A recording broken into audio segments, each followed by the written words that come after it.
आकाशवाणी औरंगाबाद. वैभव जोशी ठळक बातम्या देत आहे.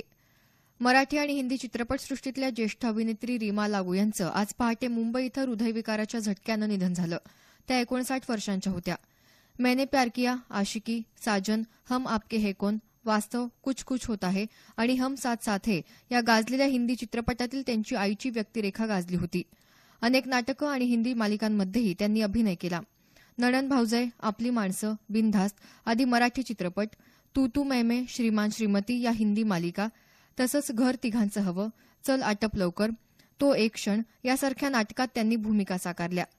आज दुपारी मुंबईतल्या ओशिवारा स्मशानभूमीत त्यांच्या पार्थिव देहावर अंत्यसंस्कार करण्यात येणार आहेत. मातृत्व लाभासंबंधीच्या योजनेला केंद्रीय मंत्रिमंडळानं काल कार्योत्तर मंजुरी दिली.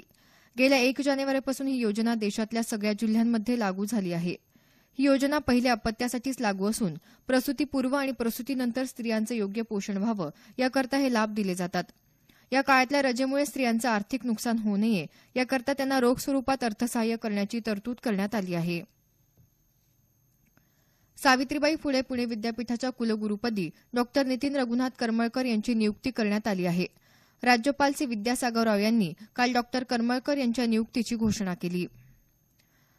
शासनाच्या महत्वाकांक्षी अशा मागेल त्याला शेततळे, जलयुक्त शिवार अभियान आणि गाळमुक्त धरण आणि गाळयुक्त शिवार या कामांना पावसाळ्याला सुरुवात होण्यापूर्वी गती द्यावी, अशी सूचना विभागीय आयुक्त डॉ पुरुषोत्तम भापकर यांनी दिली आहे.